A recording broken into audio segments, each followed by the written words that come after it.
ময়মনসিংহের ভালুকা উপজেলা থেকে গফরগাঁও উপজেলা যাওয়ার জন্য সিএনজি করে রওনা দিলাম। ভিউয়ার্স, আপনারা অবশ্যই রাস্তায় চলাচল বা গাড়ি ঘোড়ায় চলাচল করলে অবশ্যই মাস্ক ব্যবহার করবেন। কারণ মাস্ক একটি গুরুত্বপূর্ণ বিষয় যা ধুলাবালু থেকে আপনাকে সুরক্ষা রাখবে। না হয় রাস্তাঘাটে বা যান চলাচলে যে পরিমাণে ধুলা আসে তা কিন্তু আপনার নাক দিয়ে ঢুকবে। ভিউয়ার্স, আপনারা অবগত আছেন যে ময়মনসিংহ থেকে বা বাংলাদেশের যে কোনো জায়গা থেকে গফরগাঁও উপজেলায় যাওয়ার জন্য তেমন কোনো ভালো বাস সার্ভিস নেই।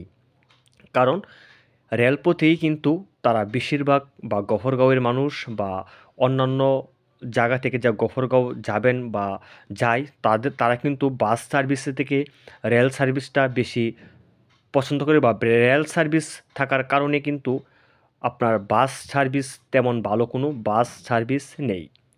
সে কারণে আমি যেহেতু পূর্ব থেকেই আমার রেলের বা ট্রেনের টিকিট কাটা নেই, সে কারণে আমার ইমার্জেন্সির কারণে আমি ভালুকা থেকে সিএনজি যোগে আমি গফরগাঁওয়ের উদ্দেশ্যে রওনা দিলাম।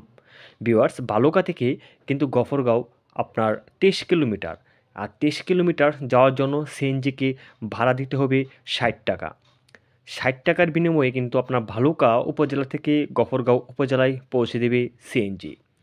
ভিউয়ার্স, গ্রামের মাঝখান দিয়ে এবং সুন্দর একটি দৃশ্য দেখতে দেখতে আপনারা কিন্তু গফরগাঁও পৌঁছে যাবেন।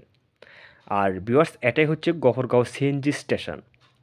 গফরগাঁও উপজেলার সিএনজি স্টেশনে আমি এসে নামলাম এবং একটু ভিতরেই কিন্তু 1 কিলোমিটার ভিতরেই কিন্তু একদম গফরগাঁও উপজেলা মেইন শহর বা উপজেলার প্রাণকেন্দ্র।